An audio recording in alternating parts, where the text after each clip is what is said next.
mesdames, messieurs. Sur ce plateau, nous sommes avec l'honorable John Sapidi, à qui je dis bonjour. Bonjour, monsieur le journaliste. Il est un leader de Goma, un notable aussi, mais également il occupe un grand poste au sein du parti présidentiel. Bienvenue, honorable John Sapidi. Merci. Nous sommes également avec l'habitué de cette émission, Yann Kroko Mukendi. Il est le coordonnateur national de la génération Félix Tshisekedi. Yann Mukendi Kroko, bienvenue, bonjour. Bonjour, monsieur le journaliste. Le vif du sujet, honorable John Sapidi, il y a eu élection sénatoriale dans plusieurs provinces de la République démocratique du Congo, notamment à Kinshasa, au Sud Kivu, Maniema ou Tanganyika, pour ne citer que ces provinces. La phrase de la corruption a été toujours d'actualité. Donc il faut donner de l'argent pour avoir ces postes et être appelé sénateur. Le Nord Kivu, dans quelques jours, il y aura cette élection avant la fin de ce mois. Il y a de grands noms qui postulent pour le compte de l'IDPS. Nous avons l'honorable maître Jacques Chabani, nous avons son excellence Désiré Birianze, nous avons aussi Jérôme Lusenge Bonane. Ça c'est pour le compte de l'IDPS. Est-ce que la corruption, quelle lecture vous faites par rapport à cette corruption qui fait la haine? Donc il faut payer 20 000, 30 000 pour être sénateur. Là on n'est plus honorable. En tout cas, c'est une question très pertinente et elle est bonne. Vous savez, à l'UDPS, nous primons l'état de droit. Qui dit état de droit, c'est cette lutte contre la corruption. Ce sont ces mauvaises pratiques que nous combattons. Et donc, de l'actualité partout au Congo, comme il s'est passé lors des élections sénatoriales, il est certain que les gens recourent beaucoup plus à la corruption, ce qui a terni même l'image de l'honorabilité de ces sénateurs. Et donc, ce sont des antivaleurs que nous ne pourrions que combattre. Puisque vous avez cité nos candidats, nos leaders, nous pensons que chez nous, ce n'est pas le cas. Parce que quand vous prenez le cas de monsieur, le conseiller principal du chef de l'État, maître Jacques Chabani, c'est un homme de droit, c'est un homme de justesse et c'est un homme de justice. Et aussi, c'est un fils biologiquement parlant, c'est-à-dire politiquement parlant, un fils biologique de l'idéologie du Sphinx Etienne Tshisekedi. Donc, espérer qu'ils vont faire la même pratique que les autres, non. Nous aurons des députés et des sénateurs qui seront élus par leur projet, leur vision, leur niveau et leur capacité d'aider cette province à aller de l'avant. Des personnalités telles que Maître Jacquemin, que je venais de citer, et les autres, dont l'honorable Irianze, ainsi que l'honorable Lusenge. Donc, pour chuter, je veux dire que ça fait une honte et je crois que dans la vision du chef de l'État de lutter contre ce genre de pratiques d'achat de conscience des élus du peuple pour élire les sénateurs, c'est une aberration sur la démocratie, c'est vraiment une déception totale. Et donc nous espérons que pour le cas de notre province de Nord Kivu, les choses se passeront dans l'ordre, dans la dignité et aussi avec toutes les formules de l'éthique pour que au moins l'honneur de ces sénateurs soit vraiment le vrai et qu'ils aillent siéger à l'Assemblée, plutôt au Sénat, avec honneur et respect. Voilà un peu sur la question, ce que nous pensons de ces élections. Monsieur le coordonnateur, actuellement être sénateur, c'est comme le point sexuellement transmissible. Il faut de l'argent. On a vu des grands noms qui sont tombés aussi, ce qui voulait, CA, des OBC, vous êtes tombé. Est-ce que le phénomène corruption ne va pas être d'actualité au Nord Kivu? Bon, ça, en tout cas, tel que venait de le dire l'honorable John, je pense que les Nord Kivu, nous devons fournir beaucoup d'efforts pour que ça ne se passe pas comme ça s'est passé ailleurs. Mais je voulais aussi relever une chose. Vous savez, lorsqu'il y a eu les élections sénatoriales à Kinshasa, on a vu l'honorable Augustin Kabouya réunir les membres de sa famille politique, notamment le député élu sur la liste de l'UDPS, et leur donner quelques opportunités. Les gens ont pris cela comme une corruption. Je vais vous dire que ce n'est pas une corruption, premièrement. Pourquoi je le dis? Parce que ces mêmes députés-là qui ont été élus sur la liste de l'IDPS, allez-y d'abord comprendre que c'est l'IDPS qui a payé la caution. Au-delà de ça, c'est l'IDPS qui les a donné l'argent pour battre leur campagne. Et si maintenant l'IDPS peut les motiver, afin que ou soit les gratifier par rapport à ce qu'ils avaient fait pendant leur campagne et qu'on sort à leur donnant des véhicules, ce n'est pas une corruption. Mais nous vous disons ici qu'au Nord Kivu, avec toutes les tests que nous avons, les chevronnés dans la liste tshisekidiste, ce que nous appelons les tshisekidistes authentiques, ils sont là, notamment Maître Jacquemain Chabani, tel que venait de le citer l'honorable John Sapidi. C'est un monsieur du droit, c'est un monsieur que nous espérons au moins il va faire des efforts à ce que cette histoire-là ne puisse pas se manifester sur son parcours, notamment même l'excellence Rianze. En tout cas, ce sont des tshisekidistes. S'il y aura corruption, allez-y comprendre que ça ne proviendra pas de l'IDPS, parce que l'IDPS combat toutes ces antivaleurs-là. Et nous estimons quand même que ceux qui seront élus comme sénateurs au Nord Kivu, en tout cas, cet aspect-là d'honorabilité, en tout cas, ils vont les incarner. Voilà un peu ce que j'allais dire. Honorable John Sapidi, sur la même question, j'aimerais bien compléter un peu oui, honorable le coordonnateur Yannick. Au fait, même sur le plan de l'éthique de la lutte contre la corruption, les dons et cadeaux ne sont pas interdits. C'est-à-dire vous pourrez gratifier quelqu'un par ses œuvres, par ce qu'il a fait comme action, en lui offrant un cadeau. Et donc c'est l'occasion pour moi et une première de justifier un peu la question concernant nos honorables députés provinciaux de Kinshasa. Au fait, quand un bon élève donne de beaux résultats, qu'est-ce que les parents font? C'est de faire un cadeau. Et en politique, il y a plusieurs façons d'offrir un cadeau aux politiciens. Alors, les cas, vous avez aussi mentionné les cas du Sud Kivu. Vous voyez que nous avons des députés provinciaux de l'autre côté, mais quand vous regardez, nous nous sommes sortis de l'autre côté qu'avec un seul sénateur, alors que nous avions la possibilité d'en produire deux. Et vous remarquerez que là, déjà d'office, il y a eu des brebis garées. Des brebis qui se sont égarées de la réalité de la politique. Une ligne de conduite d'un parti politique n'est pas une corruption. Okay? C'est-à-dire quand nous partons en politique, nous sommes élus sur les listes des partis politiques. C'est les partis politiques qui nous prennent en charge sur le plan de la caution, c'est les partis politiques qui financent notre campagne, c'est les partis politiques qui nous donnent la logistique pour que nous puissions battre campagne et nous faire élire. Et lorsque nous sommes élus sur la liste d'un parti politique, c'est constitutionnel au fait. Okay? Et donc nous sommes obligés de nous fier et de nous lier aux obligations du parti. C'est-à-dire si le leadership du parti me demande de lire pour un tel autre gouverneur, je dois m'aligner. Et c'est ça la politique, il n'y a pas de corruption là-dedans. Et donc la corruption, c'est vrai, il y a beaucoup de tentatives de corruption, ce qui déshonore même, qui discrédibilise même la notion de l'électorat congolais. Vous voyez, donc c'est regrettable malheureusement, mais le bonheur que nous avons, c'est l'espoir que nous avons un président de la République qui frappe la main sur la table pour combattre à tous les niveaux possibles la question de la corruption. C'est une immoralité qu'il faut vraiment mettre fin dans ce pays. Monsieur le coordonnateur, les députés nationaux du Nord Kivu font semblant de ce qui se passe ici. La guerre, il y a eu des bombardements, ils ne font que semblant. Selon vous, quel est le profil d'un bon candidat sénateur? Parce que c'est l'électeur des grands électeurs. Un truc comme ça, ouais.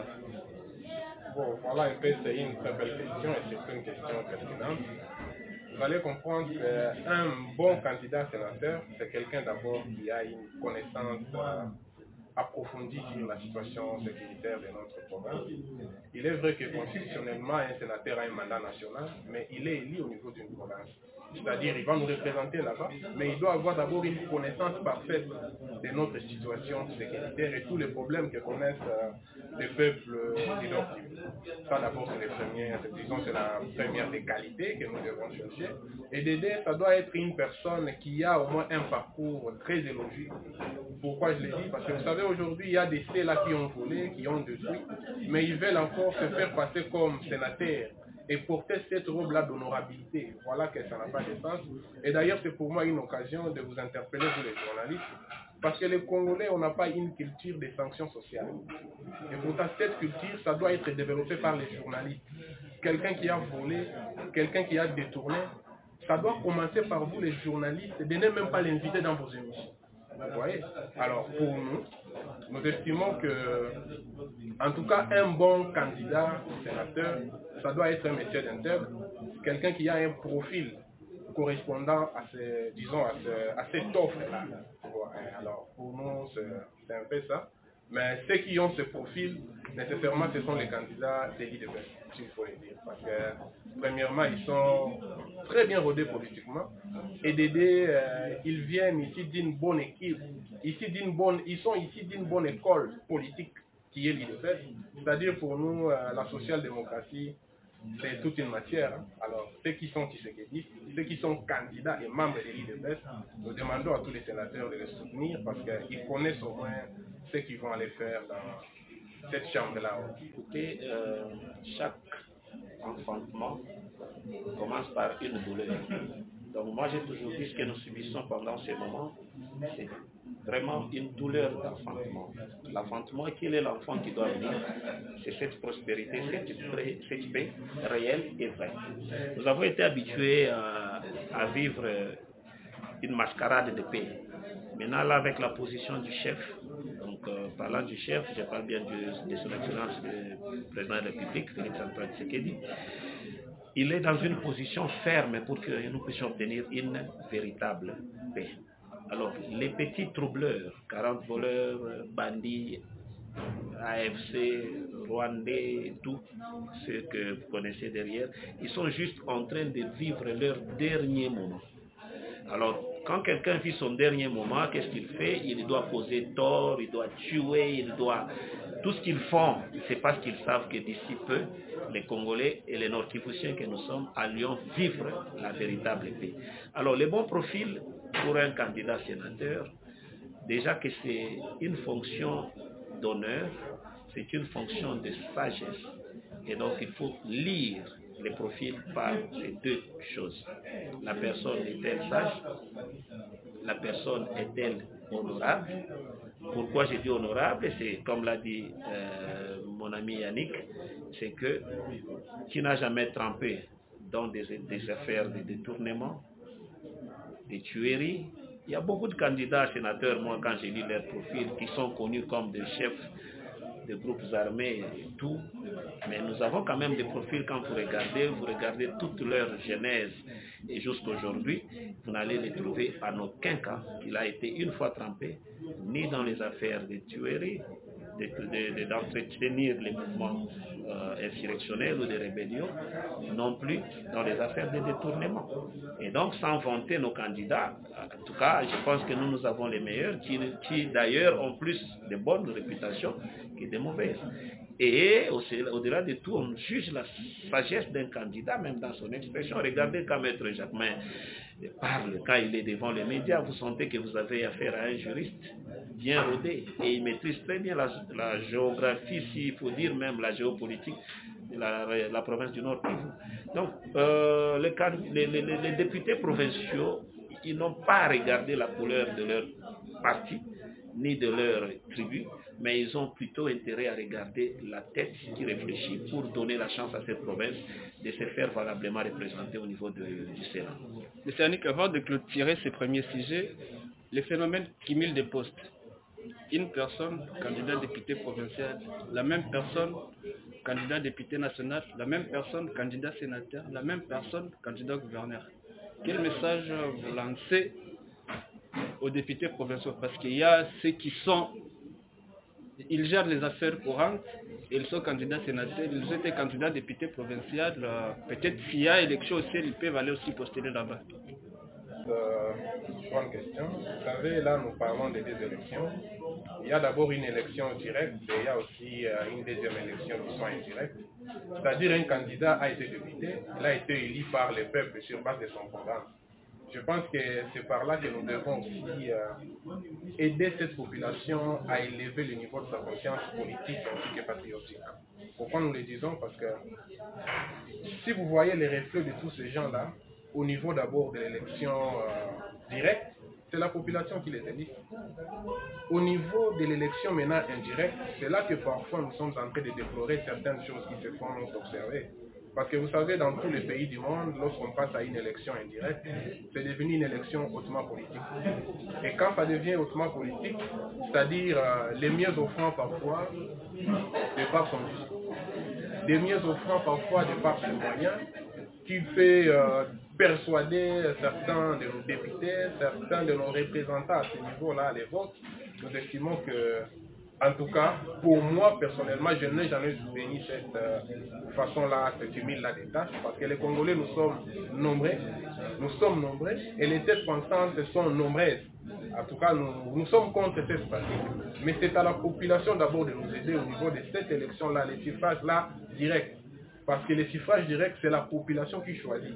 Mais dans les suffrages indirects, ce sont des députés. Voilà que c'est un peu contradictoire parfois. D'où pour nous, en tout cas, nous demandons seulement à la population, à chaque fois qu'il y a élection, voter programme, voter vision, voter parti politique, que voter famille, coterie, climat et consorts. Voilà un peu notre message. Honorable John, Luambo, j'ai plutôt besoin de compléter un élément. la même question, Honorable John. Honorable John, Luambo lui-même il joue à la batterie, lui-même chantait, lui-même il joue au piano. Par rapport au cumul des postes, une réaction quant à ça? Non, écoutez, ça c'est une faiblesse de notre constitution. Vous voyez, c'est vraiment une faiblesse de la constitution. Voilà pourquoi même le chef de l'État, Fachi, insiste sur le fait de réviser cette constitution. Nous sommes d'une école démocratique, UDPS. On n'est pas dans un calcul de modifier la constitution pour augmenter les mandats du chef de l'État. Nous sommes dans une logique de laisser à ces pays à doter une constitution digne de son nom. Et donc, on ne peut pas interdire à ces personnes ou individus de briguer plusieurs mandatures. Parce que c'est constitutionnel. Vous savez qu'on ne peut pas bloquer quelqu'un tel que vous êtes. On ne peut pas vous interdire de postuler comme député provincial, national. On ne peut pas vous l'interdire. Que ce soit la loi électorale, elle est venue juste modifier un petit élément du genre, vous pouvez postuler au national et au provincial, mais pas dans la même circonscription. Ça ne change absolument rien. Donc il y a de quoi remettre sur table la question de révision constitutionnelle.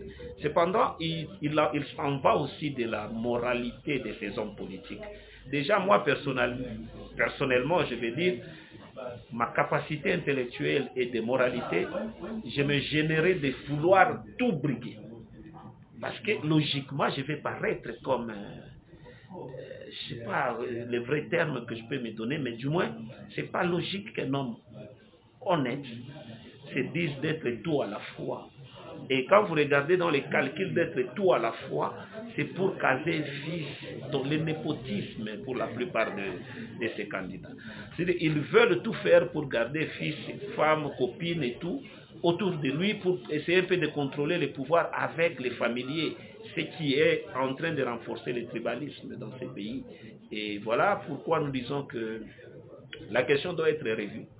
Au-delà de la moralité individuelle des candidats même, il faudra vraiment que la loi vienne renforcer comment protéger l'État.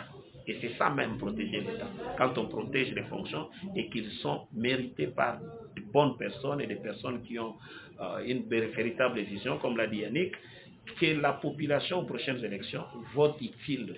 Vraiment utile, ça veut dire voter programme, voter tête, voter ce qui peut apporter un développement dans le pays. Voilà un peu. Merci honorable John. Nous attaquons directement le deuxième sujet. Le mercredi 15 mai 2024, 35 Congolais ont été conduits à leur dernière demeure et c'était l'inauguration du cimetière Génocos. En tant que coordonnateur de la génération Fachi, quel mot vous placez?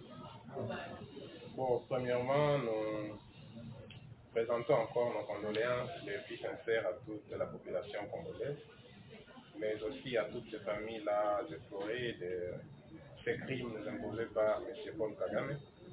Mais au-delà de ça, vous savez, pour entamer notre deuxième sujet, je vais vous dire que nous sommes beaucoup plus concentrés sur les efforts que le chef de l'État est en train de multiplier pour que cette situation trouve son épilogue. Parce qu'on s'est dit, ça ne sert à rien de se mettre matin, midi et soir en train de discuter, en train de faire des longs débats, sans pour ne pas aussi glorifier et soutenir les efforts que le chef de l'État est en train de déployer pour que cette crise qui vient de faire 30 ans et quelque chose pour son épilogue, et que ça soit une résolution aussi définitive. Parce que vous savez, le chef de l'État peut se décider aujourd'hui de terminer cette crise de la façon dont elle s'est résolvée par nos prédécesseurs, le pouvoir des sénateurs à vie, M. Kabila. Vous savez, à son époque, cette crise pouvait se voir et cette crise pouvait facilement s'arrêter à un certain moment, mais la façon dont elle s'est résolvée, ça n'était pas d'une façon définitive. Raison pour laquelle nous sommes en train de vous demander, vous journalistes, par rapport d'abord à cette question du génocide, c'est à vous journalistes de nous aider beaucoup plus à relayer ce message pour que la communauté internationale, pour que ceux qui vous suivent, parce que c'est vous qui êtes à tout moment devant des chaînes de plateaux de télévision, sensibiliser, parler beaucoup plus de ça. Il faudrait que tout le monde, toute la population, que ce soit l'opinion nationale et internationale, comprennent qu'au moins que les Congolais ont pris conscience, les Congolais ont déjà identifié celui qui les dit. C'est de cette façon que nous pouvons quand même aider cette situation au moins à se faire un peu avancer. Parce que le temps que nous restons calmes, il y a I-35. Mais aujourd'hui, si vous suivez les débats dans des chaînes de plateau et de télévision, vous allez comprendre que l'opposition s'attaque. L'opposition tape les mains. Au lieu de plairer, au lieu d'apporter des propositions, au lieu de soutenir cette population-là victime, et ils sont là et pensent que non, c'est une affaire du chef de l'État seulement. La situation sécuritaire, c'est notre affaire tous. Parce qu'au-delà de ces mandats, le Congo, c'est notre patrimoine pour nous tous. Parce qu'aujourd'hui ou demain, le président Félix passera, mais le Congo demeurera.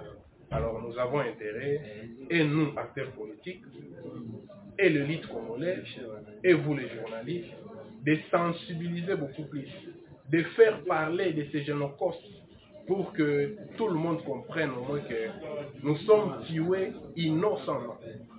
Voilà un peu ce que j'allais dire. Mais pour cette situation vraiment sécuritaire, nous sommes en train aussi d'encourager nos frères Ouazalendo, nous sommes en train de féliciter la population congolaise et principalement les chefs de l'État qui ne ménagent aucun effort pour que cette crise trouve son épilogue.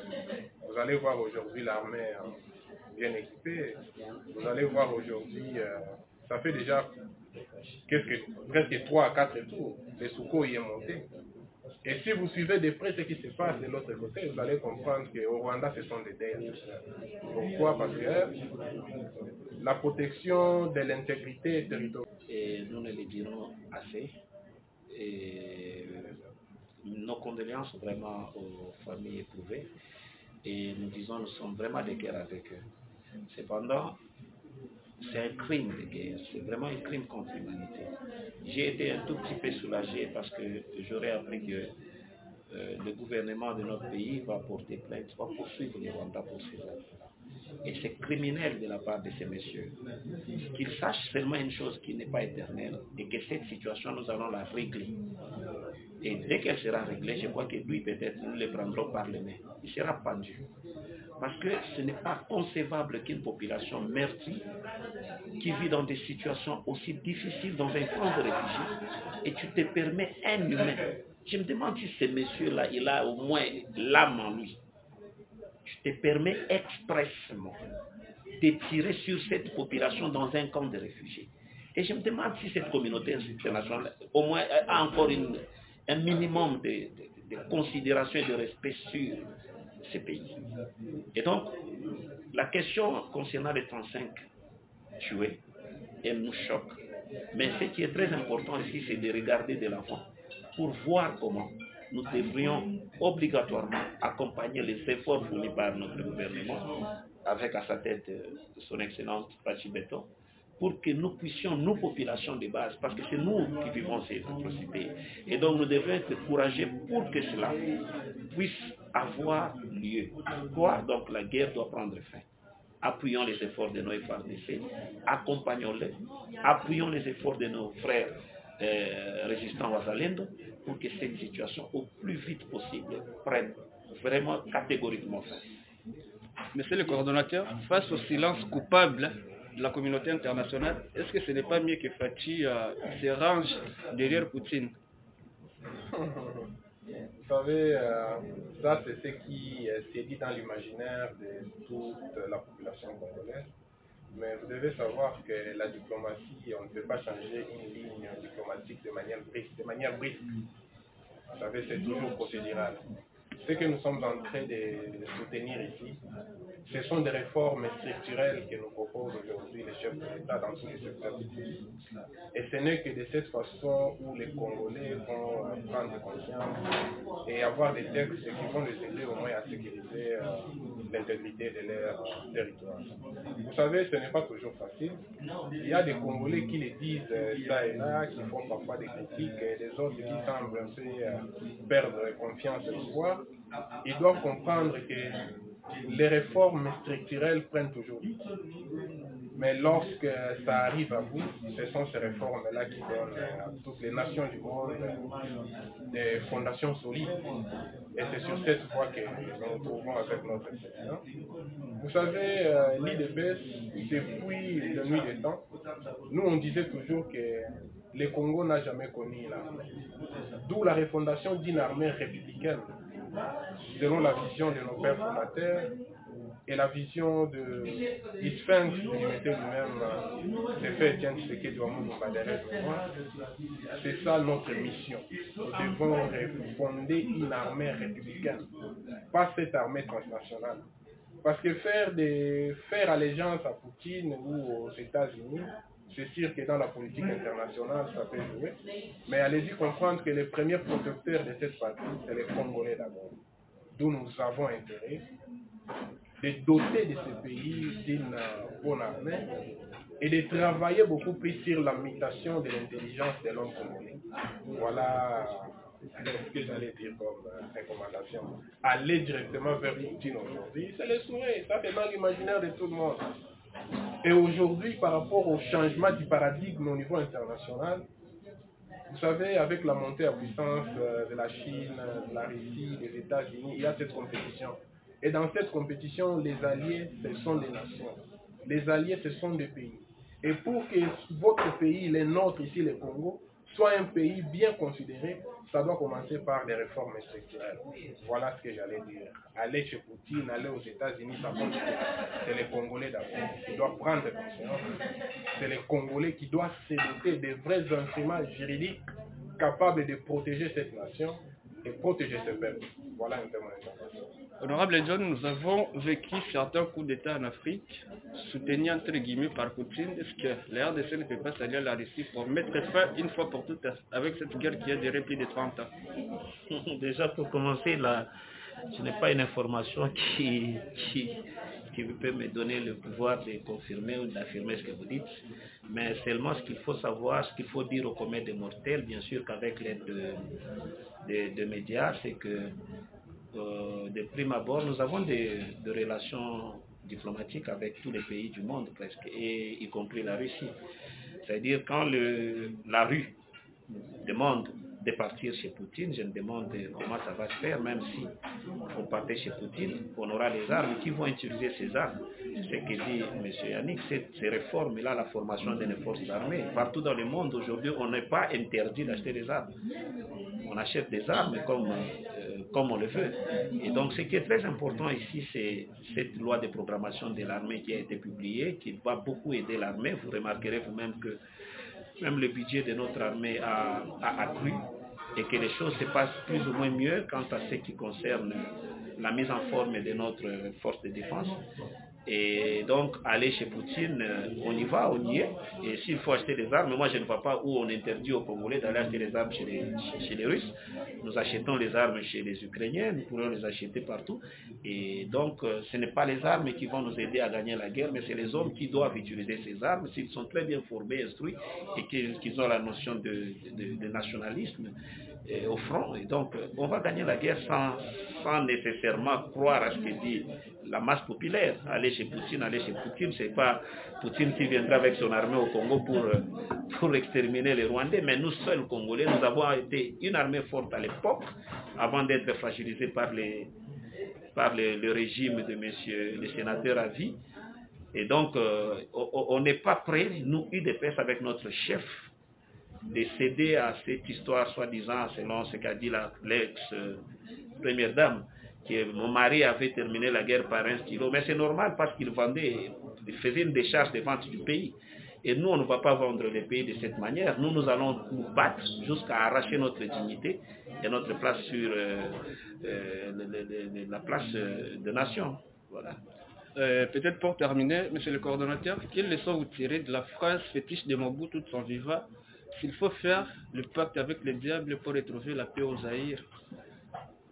Quelle réaction vous faites par rapport, ou bien quelle leçon vous tirez? Vous savez, en tout cas, c'est un message costaud. C'est un message qui nous appelle à élever les niveaux de notre conscience politique ainsi que patriotique. Je suis en train d'insister sur cet aspect. Parce que ce n'est que, si vous lisez ce message-là, c'est un message interpellateur. C'est-à-dire, nous, Congolais, nous qui avons les soucis de voir notre pays intégrer le concert des nations avec respect, c'est à nous d'abord de protéger cette nation. Vous allez voir que, comme jeunes, nous sommes en train de travailler nuit et jour sur la mutation de l'intelligence de l'homme congolais. Le Congolais est très intelligent. Le Congolais est très intelligent. Honorable John Sappi, sur la même question, j'aimerais bien compléter un peu oui, honorable le coordonnateur Yannick. Au fait, même sur le plan de l'éthique de la lutte contre la corruption, les dons et cadeaux ne sont pas interdits. C'est-à-dire vous pourrez gratifier quelqu'un par ses œuvres, par ce qu'il a fait comme action, en lui offrant un cadeau. Et donc c'est l'occasion pour moi et une première de justifier un peu la question concernant nos honorables députés provinciaux de Kinshasa. Au fait, quand un bon élève donne de beaux résultats, qu'est-ce que les parents font? C'est de faire un cadeau. Et en politique, il y a plusieurs façons d'offrir un cadeau aux politiciens. Alors, les cas, vous avez aussi mentionné les cas du Sud Kivu. Vous voyez que nous avons des députés provinciaux de l'autre côté, mais quand vous regardez, nous nous sommes sortis de l'autre côté qu'avec un seul sénateur, alors que nous avions la possibilité d'en produire deux. Et vous remarquerez que là, déjà d'office, il y a eu des brebis garées. Des brebis qui se sont égarées de la réalité de la politique. Une ligne de conduite d'un parti politique n'est pas une corruption. Okay? C'est-à-dire quand nous partons en politique, nous sommes élus sur les listes des partis politiques. C'est les partis politiques qui nous prennent en charge sur le plan de la caution, c'est les partis politiques qui financent notre campagne, c'est les partis politiques qui nous donnent la logistique pour que nous puissions battre campagne et nous faire élire. Et lorsque nous sommes élus sur la liste d'un parti politique, c'est constitutionnel au fait. Okay? Et donc nous sommes obligés de nous fier et de nous lier aux obligations du parti. C'est-à-dire si le leadership du parti me demande de lire pour un tel autre gouverneur, je dois m'aligner. Et c'est ça la politique, il n'y a pas de corruption là-dedans. Et donc la corruption, c'est vrai, il y a beaucoup de tentatives de corruption, ce qui déshonore même, qui discrédibilise même la notion de l'électorat congolais. Vous voyez, donc c'est regrettable malheureusement, mais le bonheur que nous avons, c'est l'espoir que nous avons un président de la République qui frappe la main sur la table pour combattre à tous les niveaux possibles la question de la corruption. C'est une immoralité qu'il faut vraiment mettre fin dans ce pays. Monsieur le coordonnateur, les députés nationaux du Nord Kivu font semblant de ce qui se passe ici. La guerre, il y a eu des bombardements, ils ne font que semblant. Selon vous, quel est le profil d'un bon candidat sénateur? Parce que c'est l'électeur des grands électeurs. Un truc comme ça, ouais. Bon, voilà un peu, c'est une très belle question et c'est une question pertinente. Vous allez comprendre qu'un bon candidat sénateur, c'est quelqu'un d'abord qui a une connaissance approfondie sur la situation sécuritaire de notre province. Il est vrai que constitutionnellement, un sénateur a un mandat national, mais il est élu au niveau d'une province. C'est-à-dire, il va nous représenter là-bas, mais il doit avoir d'abord une connaissance parfaite de notre situation sécuritaire et tous les problèmes que connaissent les peuples du Nord. Ça d'abord, c'est la première des qualités que nous devons chercher. Et d'aider, ça doit être une personne qui a au moins un parcours très élogieux. Pourquoi je le dis? Parce que vous savez, aujourd'hui, il y a des faits là qui ont volé, qui ont détruit, mais ils veulent encore se faire passer comme sénateurs. et porter cette robe-là d'honorabilité. Voilà que ça n'a pas de sens. Et d'ailleurs, c'est pour moi une occasion de vous interpeller, vous les journalistes, parce que les Congolais, on n'a pas une culture des sanctions sociales. Et pourtant, cette culture, ça doit être développé par les journalistes. Quelqu'un qui a volé, quelqu'un qui a détourné, ça doit commencer par vous, les journalistes, de ne même pas l'inviter dans vos émissions. Vous voyez? Alors, pour nous, nous estimons que, en tout cas, un bon candidat sénateur, ça doit être un métier d'intègre, quelqu'un qui a un profil correspondant à cette offre-là. Alors, pour nous, c'est un peu ça. Mais ceux qui ont ce profil, nécessairement, ce sont les candidats de l'IDPS, s'il faut le dire. Parce que, premièrement, ils sont très bien rodés politiquement. Et Dédé, ils viennent ici d'une bonne équipe, ils sont ici d'une bonne école politique qui est l'IDPS. C'est-à-dire, pour nous, la social-démocratie, c'est toute une matière. Alors, ceux qui sont Tshisekedi, ceux qui sont candidats et membres de l'IDPS, nous demandons à tous les sénateurs de les soutenir parce qu'ils connaissent au moins ce qu'ils vont aller faire dans cette chambre-là. Voilà. Honorable John, Goma n'a pas d'eau, l'insécurité s'abat toujours record, le phénomène 40 voleurs, 3 états de siège, des solutions petit à petit. Selon vous, quel est le profil d'un bon candidat sénateur? Bon, monsieur le journaliste, écoutez, chaque enfantement commence par une douleur. Donc moi j'ai toujours dit ce que nous subissons pendant ces moments, c'est vraiment une douleur d'enfantement. L'enfantement, quel est l'enfant qui doit venir? C'est cette prospérité, cette paix réelle et vraie. Nous avons été habitués à vivre une mascarade de paix. Maintenant, là, avec la position du chef, donc parlant du chef, je parle bien de son excellence le président de la République, Félix-Antoine Tshisekedi, il est dans une position ferme pour que nous puissions obtenir une véritable paix. Alors, les petits troubleurs, 40 voleurs, bandits, AFC, Rwandais, tout ce que vous connaissez derrière, ils sont juste en train de vivre leur dernier moment. Alors, quand quelqu'un vit son dernier moment, qu'est-ce qu'il fait? Il doit causer tort, il doit tuer, il doit...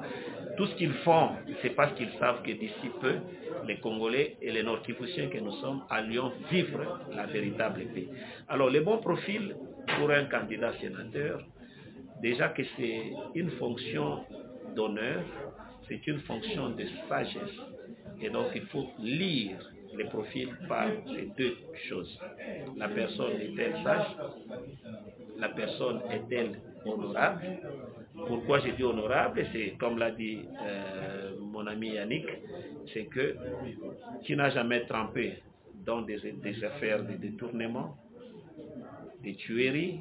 Il y a beaucoup de candidats sénateurs, moi quand j'ai lu leur profil, qui sont connus comme des chefs de groupes armés et tout, mais nous avons quand même des profils, quand vous regardez toute leur genèse et jusqu'aujourd'hui, vous n'allez les trouver en aucun cas qu'il a été une fois trempé, ni dans les affaires de tuerie, d'entretenir les mouvements insurrectionnels ou de rébellion, non plus dans les affaires de détournement.